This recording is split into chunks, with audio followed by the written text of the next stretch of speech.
What's going on, everyone? Welcome back to the channel. It's the Blue Hermit. Today we are doing a Premier League table predictions. I'm using Tier Maker today to do this video. I'm going to be going through the tiers. Are obviously the champion. That shouldn't be champions, that should be champion. The Champion League getters, the Europa League candidates, mid-table, people who survive relegation, or teams who survive relegation, and then those who are getting relegated. I wanted to make this right before the season starts. I'm recording this on Tuesday the 8th. It starts on Friday, I believe. I wanted to get this out before that happened. So let's hop right into it. To start, my 3 picks for relegation are going to be Aston Villa.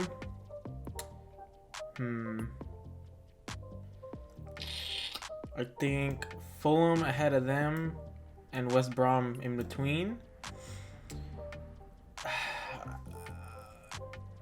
I think these 3 teams, let me actually throw the teams who are going to survive relegation. So I'm going to put Leeds, I'm going to put Southampton, and I'm going to put Brighton in that category of teams that are, 15th to 17th. That's where I'm gonna throw these teams. I'm probably gonna put Southampton in the lowest. I think these 6 teams are gonna be interchangeable. I think you're gonna be able to throw West Brom surviving relegation or just switching them around. I think they could all either do well. They can all really struggle, because a lot of these teams. Well, rather these 3. The fact that Aston Villa survived last season was very good. That was good for them. I just don't think it's gonna happen again. I think it was too close last time. I think that a lot of results aren't gonna go their way. A lot of the mid-table teams, which we'll get to in a second, are getting better. So I just think that's not a good sign for all these other teams who have been struggling and have been escaping relegation for these last couple of seasons, like Brighton and Southampton. But I think it's safe to say that these teams will probably be towards the bottom. If you're on the promotion, on the newly promoted teams, and I'll talk more about that when I do a quick review of my whole table. But I'm putting them down there for now as just a safe bet, because a lot of times the newly promoted teams struggle and they're typically in the bottom 6 or so. So I think this is how it's going to look to me. I think they're all going to be interchangeable, though, between these 6 teams for the last 6 spots. Now, moving on to mid-table mediocrity. I don't like that word. To me, I don't know. To me, that sounds bad. I don't like that word. Let's go with mid-table decentness. Is that a better word? I don't know. It just sounds better. I don't know. Mediocrity sounds mean. So the team I'm gonna put right above surviving relegation, it's gonna be like a team that's fairly comfortable. In this case, they'd be about 5 points ahead of Leeds or so by the end of the season. I think I'm gonna put Crystal Palace there. They've been all over the place, especially last season. You want to talk about inconsistency? They are the definition of it. They'll 1 minute pull out a victory over, Man U or Spurs or whatever, and the next minute they're losing to the team that's in 20th, 19th place. Crystal Palace are just that team. They just bounce back and forth from beating big teams to losing the smaller teams, and they're so tough. It's a tough team to call, because they'll randomly pull out a huge victory and then next second they lose to newly relegated Norwich, like last season or whatever. I don't think they did, but the point is I feel like Crystal Palace are going to struggle this season. They're going to be mid-table. Somehow they still haven't lost Zaha. I mean, the transfer window's not closed. They still haven't lost him, though. So if they can hold on to him, then they'll survive the Premier League. But I mean, it's not just him, though. They do have some good players around, but it's just tough to call with Crystal Palace. But I think they'll survive. They'll be mid-table. They'll be a good amount of points ahead of relegation or anywhere near it. I just think they'll struggle a lot more this season. Now, speaking of struggling a lot more this season, I think I'm going to put Burnley right above them. Burnley have been a team that have been comfortably in the mid tables for the last few seasons. They haven't really struggled as much with relegation in recent memory or recent times. I feel as though this season though is going to be a bit different. I think, like I mentioned, the mid table teams are getting a bit better. They're getting better. And then obviously the big teams in the league are getting better as well, except for one, which I'll talk about in a second. But I think mid-table will still be good for them, but I think they're going to be leaning more towards the bottom a bit, 15th, 14th, 13th place or so. Same with Crystal Palace. I think that's a safe bet to say that they're going to be around that point. So moving on, I'm going to go ahead and throw... So these next 3 teams are a bit tough to call. I'm going to go ahead and throw West Ham first.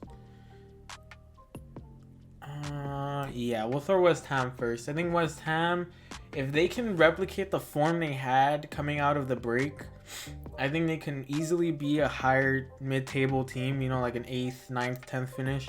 I'm throwing them right here for now. These next 3 teams are also kind of interchangeable in my opinion, but I think West Ham, if they can find consistency, they'll land higher in the table. They just need to replicate that form that they had. I don't recall if they've added any players from the transfer window. I don't know if they have or not, but I think the team they had is good enough. I think they can pull out a good string of victories here and there, and that'll be enough for them to very comfortably survive mid-table, at least. Do I see them going for Europa League? No. I see the highest they land is like 8th, but I think they'll comfortably be mid-table. They'll be fine. Now moving on to the next team, I'm gonna go ahead and throw Everton next. Again, I'm gonna throw Newcastle. I may as well put them here now. These 3 teams are very interchangeable. I'll talk about Newcastle in a second, but Everton, he just made a pretty good signing in James Rodriguez. It's a very situational signing. If Carlo Ancelotti can get some good form, something out of him that we haven't really seen since like the World Cup, if he can replicate even a semblance, a shadow of that form, that's still enough. That's still an improvement for Everton, who have been a decent mid-table team, but they just tend to struggle. It's kind of the same as Crystal Palace. It's kind of the same sort of issue across all mid-table teams is finding consistency throughout the season. That's why they're usually mid-table. Finding consistency, especially against these lower teams. You'll see these teams, even some of the ones I'm going to throw in the Europa League, will lose to teams that are near relegation or in the relegation zone. I think James will either be the answer or he just won't improve anything and it'll be waste, in my opinion. I think he'll be not necessarily the answer, but I think he'll be a big part for Everton if Ancelotti can get something out of him. And I think he'll bag quite a few goals and a few assists more so, I think, for Everton throughout the season. But just not only that, but be a big presence in their attacking, in the attacking sense. So Newcastle made a couple of signings, Callum Wilson and Ryan Fraser, I believe. I think it was Newcastle anyways. Everybody's pillaging Bournemouth since they got relegated. But I think they'll probably be the best of the mid-table teams, and that's a big maybe. Between them, Everton, and West Ham, again, I think they're very interchangeable. I think Newcastle might hit that 10th spot, 10th place, 10th, yeah. And I think the new signings will help quite a bit inject that pace and that forward press that a lot of mid-table teams don't necessarily always have. All right, moving on to the Europa League candidates. I think this is going to come down to 4 teams who are, I think one's a shoo-in for the 5th place spot, and the rest of them are going to be fighting for that 6th, that Europa League qualifying spot. I think that Arsenal, for me, is the shoo-in. For me, they're the shoo-in for at least that 5th place spot. And I'll get into the top 5 in a second. It's going to be really interesting. But the other 3 teams, I'm going to go ahead and throw Wolves first, Leicester City second, and Spurs Oh wait, I didn't even touch Sheffield. So Sheffield, I'm gonna throw mid-table ahead of all these other teams. They're gonna be a very interesting team to watch because they actually almost touched the Europa League, or almost got the Europa League, but couldn't finish the season off.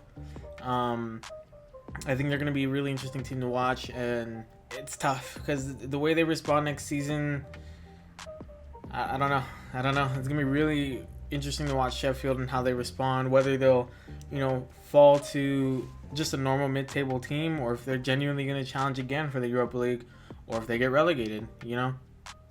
I don't see them getting relegated, but I don't think they can replicate the form they had last season. All right, so moving back to the Europa League, I think Arsenal's a shoo-in, and I'll touch more on that when I hit the top four here. I think Arsenal's a shoo-in for at least the Europa League. For Wolves, they've looked really good over the last couple of seasons, and they've genuinely challenged for at least the Europa League both those seasons since they got promoted, and I think they're going to do it again this season, so they're definitely going to be in that category for me. Leicester City is going to be another interesting team to watch. They're almost aging and de-aging at the same time. Jamie Vardy is, how old is he now, like 32 or something, and he's still putting in work for Leicester. So if they can continue to replicate their form, I could see them very much challenging. I don't know about the Champions League this year, but at the very least I could see them challenging for the Europa League, getting that 6th place spot. As for Spurs, my problem with Spurs is their style of play. More so Mourinho's style of play. He's a very defensive, very slow. He has a very defensive, very slow sort of tactical mindset. And I just think that's not the meta we're in anymore. I feel like it's very fast-paced football, very much counterattacking football, and I just don't think Spurs have that right now. The transfer window is still not closed, and I'm pretty sure they're going to lose some more big players. I can't say that for certain, but I just feel like they're going to at least lose one or two. That's going to hurt them. But I just think this season is going to be very much a transition for them, trying to figure out who they are really, like what's their identity, what's their real identity, how can they realistically challenge for the trophies. I think this season is going to be the one where they just kind of take a step back. Obviously they're going to try and go for Champions League and all that, but I feel like this is a season that they take a step back in order to take 2 steps forward, the following season. So I think they're going to struggle. I think they're probably going to land about not the same spot. I think they're going to be lower than they're going to be lower than last season, only by like a couple places. I think they missed out on both Champions League and Europa League, and that'll give them a chance to refresh the next season, where they only have to focus on the Premier League. So let me talk about Arsenal real quick. Actually, let me throw my Champions League teams. Let me throw everyone else in here. So for me, and I'll explain. I promise I'll explain. For me, I think City wins. It's very basic. I know. I'll touch on that in a second. I think United takes 2nd. I think Chelsea 3rd. And I think Liverpool 4th. Let me explain. Okay. So I think that this season, if you look at my 2 to 4, 4th place. So I think United 2nd, Chelsea 3rd, Liverpool 4th, Arsenal 5th. You want to talk about interchangeable? I really think these teams are interchangeable. I feel like City this season are going to really want that trophy. They're going to get some revenge. I think Pep figures out how to not overcomplicate things in those big games, which is what he tends to do. I think he nails his rotations, and I don't want to say they comfortably win the Premier League, but by the end of it, I think they're going to be about 5 points or so ahead of 2nd. I don't think it's going to be no 18 points this time around or whatever it was. I think they still take it, though. I think Pep nails a lot of his tactics. I think he gets them down, his rotations and all that. Then moving 2nd to 5th. Okay, so these teams, in my opinion, I feel like of these 4 teams, I think Liverpool is probably the only one that's a shoo-in for at least the Champions League. It's tough. It's really... So Chelsea, again, I want to put them 2nd. You know what? Let's put Chelsea 2nd just because I'm a Chelsea fan. So obviously I want them to win the league, but the new signings coming in are very good. The question is, how are they going to mesh? I mean, we've seen... I think Werner... I don't actually have Werner Havertz played in the German national team together. I'm sure they have, but to play on a regular basis together. It's gonna be really interesting to see if they have the chemistry, if they mesh well together. Because it's one thing to, buy all these great players, but then the question is, do they mesh? Do they work well together? So it'll be interesting to watch their chemistry develop, whether it's good right off the bat, whether it takes time, not only with each other, but with, the already established players at Chelsea. So then United, again, kind of in a similar boat to Chelsea pre all these transfers and stuff. Sort of a sleeping giant offense. Midfield's their best part of the team, and their defense is probably the worst part of the team. So they were in a very similar boat to Chelsea, and a keeper who makes lots of mistakes, who's also Spanish. Look at all those similarities, right? But I think United improved this season. I think they replicate the form they had coming out of the break. I think that they take a lot of these games from all these smaller teams, the mid-table to relegation zone teams.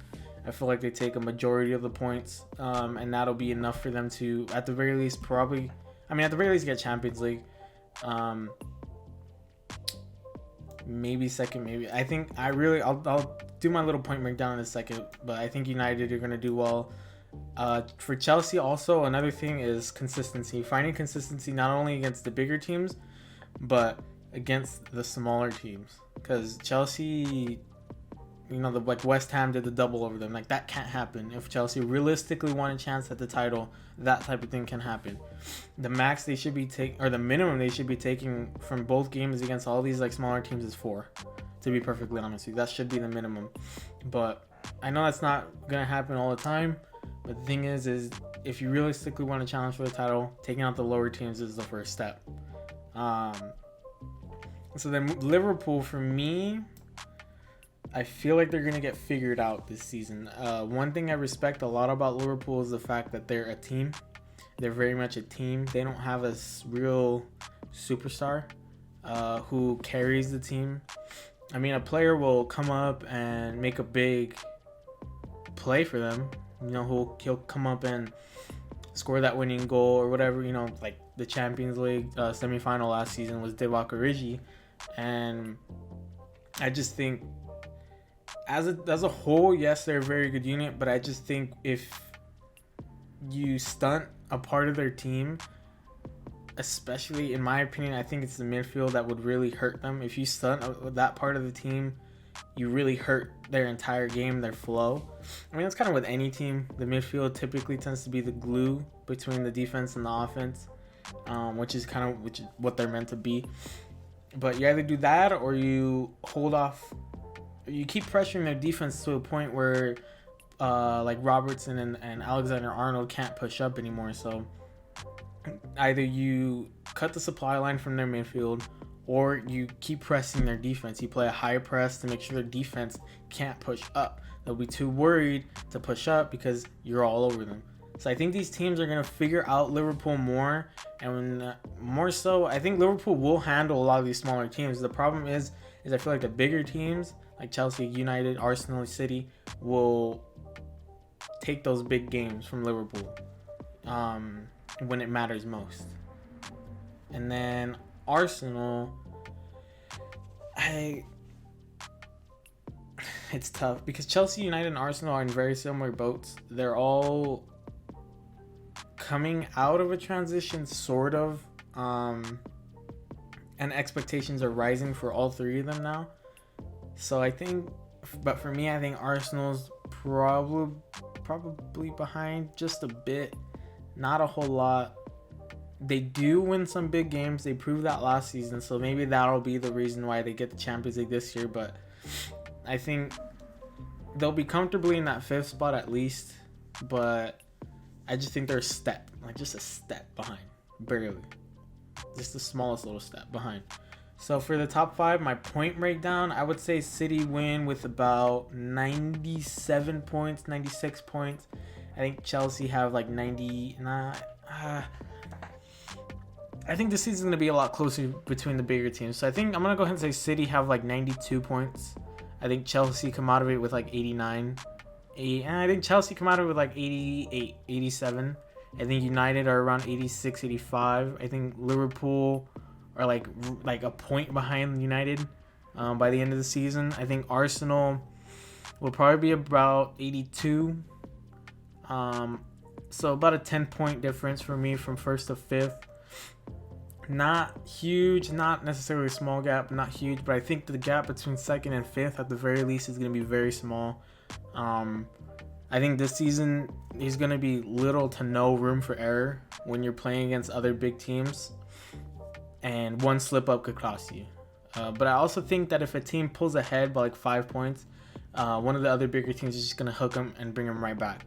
So for me, the top 5 is going to be very back and forth. But that's just how I'm going to have it for now. That's going to be my prediction. I don't know. It's tough. It's tough. It's really tough to call. But I think this season's going to be a lot tighter. It's going to be a lot of, again, like no room for error whatsoever. You make a mistake, you slip, you're falling behind just like that. So overall, for me, the teams to really watch, well, I'm a Chelsea fan, so obviously I'm going to be watching Chelsea. But other than that, teams to watch for me, Spurs, how they respond this season after really struggling in the last season. Sheffield, how they're going to respond after almost getting Europa League this last season, whether they're going to seriously challenge for it again or not. It's going to be very interesting to watch them, whether they switch up their tactics, switch up formations, whatever it takes maybe to get that Europa League again, or at least challenge for it. And then another few teams to watch are the newly promoted teams, because the last couple seasons of the 3 newly promoted teams, one has found some success. Like they exceeded a lot of the expectations you would have for a newly promoted team. 2 seasons ago was Wolves, and last season it was Sheffield. So I'm leaving them down here again as a safe bet, because newly promoted teams tend to really struggle in their first season in the Premier League. Tend to, not all the time. I don't know. I'm leaving them down here as a safe bet, but I think maybe we should still keep an eye on them, because again, last couple of seasons, one of the newly promoted teams has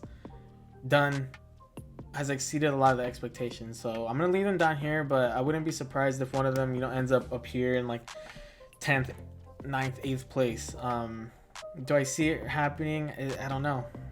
In terms of players, I think James Rodriguez will be one to watch. It'll be very interesting to see how he develops in the Premier League, if he even improves at all, if he can replicate that form that he had for Colombia.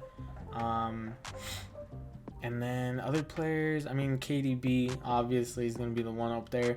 I'm actually going to be very interested to watch their defense now that they have Nathan Ake, Manchester City's defense. Whether it improves or not, whether it greatly improves or not, because he'll be an interesting part to their rotation. And as long as players can stay healthy, that's going to be a key for a lot of these bigger teams too, is if their bigger players can stay healthy, then their rotations are good. But I think for me, KDB, but their defense more importantly will be one to watch. Chelsea, the new signings. Simple as that. The new signings are going to be ones to watch, whether they can improve the team or not.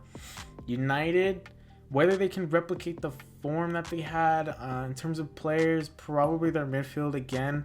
I feel as though their midfield was the best part of their team, but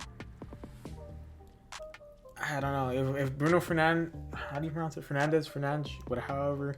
Paul Pogba, and who was the other midfielder? I forgot the other midfielder they have. Tip of my tongue, but I don't remember.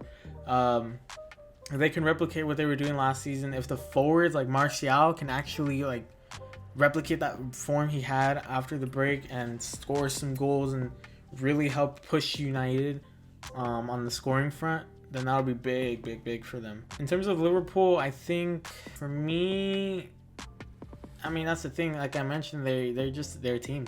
You got to watch the whole team.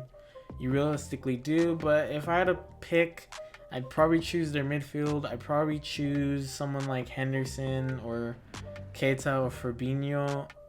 I don't know. I feel like their midfield will be the part of the team to really watch, just like United. I feel like more so, though, Liverpool's midfield is a bit of the glue to the team.